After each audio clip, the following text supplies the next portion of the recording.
September we met. Hi friends, welcome to Tamil Paramarimal channel. இன்னைக்கு ஒரு டிஃப்ரெண்ட்டான ஒரு ப்ரிப்பரேஷன் தான் பார்க்க போகிறோம். இது வந்து சிகப்பரிசி மாவு. இது எதுக்குன்னா சித்ரா பௌர்ணமி, பங்குனி பொங்கல், அப்புறம் சித்திரை பொங்கல்லாம் வருது இல்லையா, அதுக்கு வந்து அம்மனுக்கு வந்து இந்த மாதிரி கொழுக்கட்டை செஞ்சு படைப்பாங்க. இது வந்து சிகப்பரிசி மாவில் இனிப்பு கொழுக்கட்டை, உப்பு கொழுக்கட்டை ரெண்டுமே செய்வாங்க. அந்த கொழுக்கட்டை செய்கிறதுக்கு நம்ம முதல்ல மாவு ரெடி பண்ணி வச்சுக்கிட்டா ரொம்ப ஈஸியாக இருக்கும் அந்த கொழுக்கட்டை செய்கிறதுக்கு. ஸோ இந்த வீடியோவில் நான் மாவு ப்ரிப்பேர் பண்ணதை காமிச்சிருக்கேன். இதுக்கு அடுத்த வீடியோ நான் சிகப்பரிசியில் இனிப்பு கொழுக்கட்டையும் உப்பு கொழுக்கட்டையும் செஞ்சுருக்கேன், அதுவும் காமிக்கிறேன். இது வீட்டிலே ஈஸியாக நீங்கள் வந்து ஒரு நாள் ஸ்பெண்ட் பண்ணிங்கன்னா மாவு வந்து ரெடி பண்ணிடலாம். ஒரு ஹாஃப் அ டே கூட ஆகாது. வீட்டிலே ஈஸியாக செய்கிறது எப்படின்னு நான் செஞ்சு காமிச்சிருக்கேன். கண்டிப்பாக மறக்காமல் பாருங்கள். வீடியோக்குள்ளே போகிறதுக்கு முன்னாடி இது வரைக்கும் தமிழ் பாரம்பரியங்கள் சேனலை சப்ஸ்கிரைப் பண்ணலன்னா மறக்காமல் சப்ஸ்கிரைப் பண்ணிக்கோங்க. அது மட்டும் இல்லாமல் என்னோடய சேனலில் டிஐஒய் குக்கரி ரெசிபீஸ், அப்புறம் வீலாக்ஸ், அந்த மாதிரி நிறையா வீடியோஸ் இருக்குது. லிங்க் டிஸ்கிரிப்ஷனில் கொடுத்துருக்கேன், நீங்களும் பாருங்கள், உங்கள் ஃப்ரெண்ட்ஸுக்கும் ஷேர் பண்ணுங்கள். வாங்க நம்ம வீடியோக்குள்ளே போகலாம். முதல்ல சிகப்பரிசி எடுத்துக்கலாம். சிவப்பு புட்டரிசின்னு கடையில் கேட்டிங்கன்னா கிடைக்கும். நான் வந்து 1 கிலோ அரிசி எடுத்திருக்கேன் இன்றைக்கி. ஒரு அழாக்கு அரிசிக்கு 1.5 அழாக்கு மாவு கிடைக்கும். அதனால் நீங்கள் அந்த ரேஷியோ கேல்குலேட் பண்ணிவிட்டு எவ்வளோ அரிசி வேணுமோ வாங்கிக்கோங்க. அரிசி வாங்கினதுக்கப்புறம் அதில் வந்து தூசி இல்லை கல் ஏதாவது இருந்ததுன்னா அரிச்சியில் புடச்சி எடுத்து வச்சுக்கோங்க. நான் இப்போ அந்த மாதிரி எடுத்து வச்சுட்டேன். இப்போ வந்து இது என்ன பண்ண போகிறேன்னா, தண்ணியில் வந்து ஒரு 10 நிமிஷம் ஊற வச்சுட்டேன். அதுக்கப்புறம் ஒரு 4-5 தடவை கழுவிட்டு நான் வந்து வடிதட்டில் வடிகட்ட போகிறேன். வடிதட்டில் வடிகட்டி ஒரு 10 நிமிஷம் வைக்க போகிறேன். அப்படி இல்லைன்னா நீங்கள் வந்து காட்டன் கிளாத் இருக்கு இல்லையா, அது ஃபேனு கீழே நிழலில் வந்து அந்த அரிசியை உலர்த்தி விடலாம். வெயிலில் காய வைக்கக்கூடாது, நிழலில் தான். அந்த அரிசி ரொம்ப காஞ்சிடக்கூடாது. நம்ம கையில் பிடிச்ச அந்த ஈரப்பதம் இருக்கும் இல்லையா, அந்தளவுக்கு காஞ்சா போதும். இப்போ நான் அதை உங்களுக்கு காய வச்சுட்டு ஒரு 10 நிமிஷம் கழித்து காமிக்கிறேன். இப்போ வந்து நான் பாதி அரிசி வந்து உலர்த்திட்டு, துணியில் உலர்த்திட்டு கொஞ்சம் வந்து ஸ்ட்ரெயினரில் வடித்தட்டில் வச்சுருக்கேன் உங்களுக்கு காமிக்கிறதுக்காக.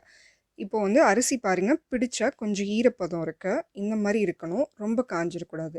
அப்படி சப்போஸ் காஞ்சிருச்சுன்னா லைட்டாக நீங்கள் அரைக்கிறதுக்கு முன்னாடி தண்ணியை தெளித்து வச்சுக்கோங்க, ரொம்ப காயாமல் இருக்கும். இப்போ இதை அரைச்சிட்டு நம்ம சலிக்க போகிறோம். மிக்ஸி ஜாரில் கொஞ்சம் கொஞ்சமாக போட்டு அரைச்சிக்கோங்க. ஃபுல்லாக போட்டாலும் அரைப்படாது, தண்ணி ஊற்றாமல் அரைங்க. இன்கேஸ் ரொம்ப ட்ரை ஆகிடுச்சுன்னா நான் சொன்ன மாதிரி அரிசியில் தண்ணி தெளிச்சுக்கோங்க. தெளித்ததுக்கப்புறம் அரைங்க. நல்லா அரைச்சதுக்கப்புறம் இந்த மாதிரி நைஸ் ஜல்லடையில் கொட்டிட்டு நம்ம நல்லா அதை தேய்ச்சி விட்டு கட்டி கட்டியாக இருக்கிறதெல்லாம் தேய்ச்சி விட்டுட்டு சலிக்க போகிறோம். கொஞ்சம் ரொம்ப நைஸாக இல்லைனாலும் அதுக்கு அடுத்த ஸ்டேஜில் இருக்க அந்த ஜல்லடை இருந்தால் கூட ஓகே தான். ரொம்ப குறன்னு இருக்கக்கூடாது. இது சலிச்சு எடுத்ததுக்கப்புறம் இந்த மிச்சம் வருது இல்லையா, அந்த அரைப்படாமல் இருக்கு இல்லையா, அதை மறுபடியும் அரிசி கூட சேர்த்து அடுத்த தடவை மிக்ஸி ஜாரில் போட்டு அரைங்க. இந்த மாதிரி எல்லா அரிசியும் அரைச்சி எடுத்துட்டு அப்பப்போ இந்த மாதிரி ஜல்லடையில் சலிச்சு எடுத்துக்கிட்டுருங்க. இப்போ மாவு வந்து ஒரு 2-3 மணி நேரமாவது கொஞ்சம் அந்த ஈரப்பதம் ஃபுல்லாக போட்டும், அப்போ தான் நம்ம வறுக்க முடியும். உடனே வறுக்க முடியாது. கொஞ்சம் நேரம் ஆனதுக்கப்புறம் நான் வறுக்கும்போது உங்களுக்கு காமிக்கிறேன். ஃபேனில் வைக்காதீங்க, ஃபேனில் வச்சிங்கன்னா பறந்துடும். அதனால் ஒரு பேப்பர் போட்டு ஒரு பக்கமாக ஒரு ஓரமாக மூடி வச்சுடுங்க. இப்போ வந்து அரைச்சது கொஞ்சம் நேரம் நல்லா காய வச்சுட்டு, நிழலில் காய வச்சுட்டு இப்போ இந்த மாதிரி எடுத்திருக்கேன். இதை வந்து வறுக்கணும். இது வந்து கொஞ்சமாக வந்து அந்த சூடு வர வரைக்கும் வறுத்தா போதும், செவக்கெல்லாம் வேண்டாம். கொஞ்சம் மணலாக வரும், கொஞ்சம் வாசமாக, அந்த அளவுக்கு வறுத்தா இது போதும். நான் இப்போ அரைச்சதில் 1 கப் மட்டும் எடுத்துகிட்டு உங்களுக்கு வறுத்து காமிக்கிறேன். நான் மொத்தமாக சேர்த்து வறுக்கணும். இப்போ இது நல்லா வறுத்தாச்சு, நான் ஆஃப் பண்ணிடுறேன்.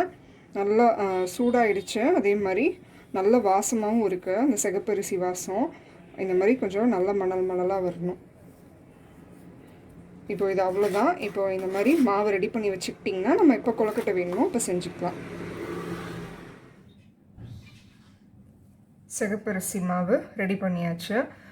ரொம்ப ஈஸியாக தான் இருக்கும். கண்டிப்பாக வீட்டில் செஞ்சு பாருங்கள். இதை செஞ்சு வச்சுக்கிட்டிங்கன்னா நீங்கள் எப்போ வேணாலும் கொழுக்கட்டை செஞ்சு கொடுக்கலாம். பசங்களுக்கு ஒரு ஈவினிங் ஸ்நாக் மாதிரி கூட செஞ்சு ப்ரிப்பேர் பண்ணி கொடுக்கலாம். நீங்கள் கண்டிப்பாக ட்ரை பண்ணி பாருங்கள். மாவு வந்து ரொம்ப நல்லா நைஸாக இருக்கும் பாருங்கள். ரொம்ப நைஸாகவும் இல்லாமல் ரொம்ப கோஸாகவும் இல்லாமல் நல்லாயிருக்கும் மாவு. ரொம்ப டேஸ்ட்டாகவும் இருக்கும். சிகப்பரிசியில் செய்கிறது எப்போதுமே நல்லா டேஸ்ட்டாகவும் இருக்கும். இந்த அரிசி மட்டும் நீங்கள் வாங்கி வச்சுக்கிட்டிங்கன்னா எங்கள் வீட்டில் வந்து புட்டு இந்த மாதிரி எது வேணாலும் செய்யலாம். கண்டிப்பாக ட்ரை பண்ணி பார்த்துட்டு உங்களோட கமெண்ட்ஸை போஸ்ட் பண்ணுங்கள். அது மட்டும் இல்லாமல் இது வரைக்கும் தமிழ் பாரம்பரியம் சேனலை நீங்கள் சப்ஸ்கிரைப் பண்ணலன்னா மறக்காமல் சப்ஸ்கிரைப் பண்ணிக்கோங்க. என்னோடய சேனல் லிங்க் டிஸ்கிரிப்ஷன் பாக்ஸில் இருக்குது. நீங்களும் பாருங்கள், உங்கள் ஃப்ரெண்ட்ஸுக்கும் ஷேர் பண்ணுங்கள். இந்த வீடியோ கண்டிப்பாக உங்களுக்கு யூஸ்ஃபுல்லாக இருந்திருக்கும்னு நினைக்கிறேன். தேங்க்ஸ் ஃபார் வாட்சிங். பாய்.